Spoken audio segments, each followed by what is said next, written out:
اردو کور کے معزز دوستوں، کیا آپ نے کبھی کاف کے پہاڑ کے بارے میں سنا ہے؟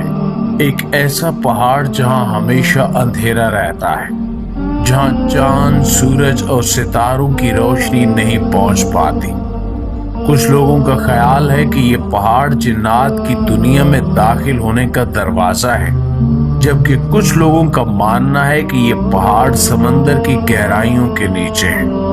یہاں تک کہ کچھ لوگ تو اس پہاڑ کو قرآن میں موجود سورہ کاف سے بھی جوڑتے ہیں۔ لہٰذا سوال یہ ہے کہ آخر یہ ہے کہاں، اور کیا واقعی وہاں مافوق الفطرت مخلوقات موجود ہے؟ پیارے دوستو، کاف کو کوہ کاف یا جبل کاف کے نام سے بھی جانا جاتا ہے۔ یہ پہاڑ عربی اور ایرانی ثقافتوں میں ایک پراسرار پہاڑی ہے اور اسے زمین کا بالکل آخری کنارہ سمجھا جاتا ہے، جہاں تک کوئی بھی پہنچ نہیں سکتا۔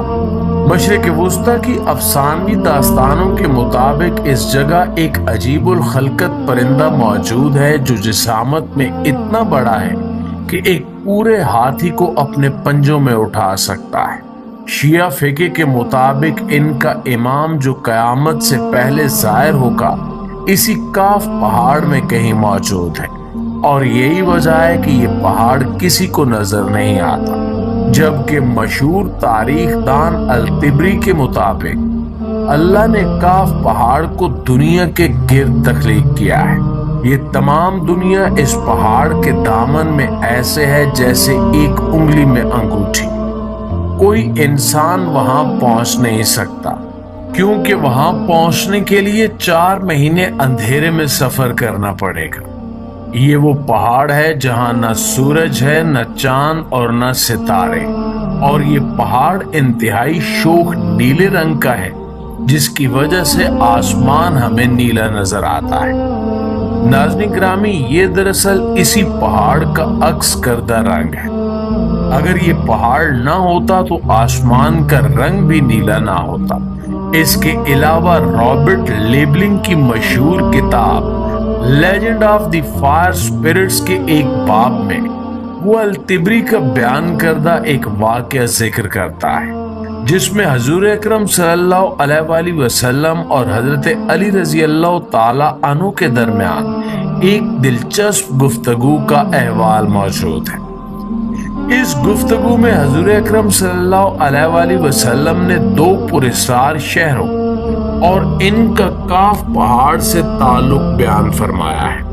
آپ نے فرمایا کہ ایک شہر جابل کا ہے جو مشرق میں ہے، اور دوسرا شہر جابلسا ہے جو مغرب میں ہے، اور یہ دونوں شہر زمرد سے بنے ہیں۔ حضرت علی رضی اللہ تعالی عنہ نے سوال کیا کہ یا رسول اللہ، کیا یہ دونوں شہر ہماری دنیا میں موجود ہیں؟ تو آپ صلی اللہ علیہ وآلہ وسلم نے فرمایا کہ یہ دونوں شہر مکمل تاریکی میں ہیں اور یہ کاف پہاڑ سے ملے ہوئے ہیں۔ آپ صلی اللہ علیہ وآلہ وسلم نے فرمایا کہ ہر شہر کی نگرانی کے لیے ایک قلعہ ہے، اور اس قلعے میں 1000 آدمی وہاں نگرانی کرتے ہیں۔ آپ صلی اللہ علیہ وآلہ وسلم نے مزید فرمایا کہ ان دونوں شہروں میں موجود لوگ نہ حضرت آدم کو جانتے ہیں اور نہ ابلیس کو، یہاں تک کہ یہ لوگ چاند اور سورج کے بارے میں بھی نہیں جانتے کہ اللہ نے چاند اور سورج بھی تخلیق کر رکھے ہیں۔ جو روشنی ان تک پہنچتی ہے وہ کاف پہاڑ کی روشنی ہے، اور وہاں موجود لوگ جڑی بوٹیاں کھاتے ہیں اور ان کے بدن پر کوئی کپڑا نہیں ہوتا۔ حضرت علی رضی اللہ تعالی عنہ نے پوچھا کہ یا رسول اللہ، تو کیا وہ لوگ فرشتے ہیں؟ تو آپ صلی اللہ علیہ وآلہ وسلم نے فرمایا کہ نہیں، وہ فرشتے نہیں ہیں، لیکن اللہ کی فرما برداری میں وہ بالکل فرشتوں کی طرح ہیں۔ ان شہروں میں سب مرد ہیں اور وہاں کوئی عورت یا بچہ نہیں ہے۔ پھر حضور اکرم صلی اللہ علیہ وآلہ وسلم نے فرمایا کہ معراج کی رات ان کی ملاقات ان شہر کے لوگوں سے ہوئی، اور انہوں نے آپ صلی اللہ علیہ وآلہ وسلم کی دعوت کو قبول کیا اور مسلمان ہو گئے۔ آپ صلی اللہ علیہ وسلم نے فرمایا کہ وہاں تک پہنچنا انتہائی مشکل ہے، کیونکہ وہاں پہنچنے کے لیے 4 مہینے مسلسل اندھیرے میں چلنا پڑتا ہے۔ لیکن قوم عاد سے 3 لوگ جو حضرت ہود علیہ السلام پر ایمان لے آئے تھے وہاں تک پہنچ گئے تھے، اور پھر حضرت ذوالقرنین نے بھی وہاں پہنچنے کی کوشش کی، لیکن وہ آدھے راستے سے ہی واپس لوٹ آئے۔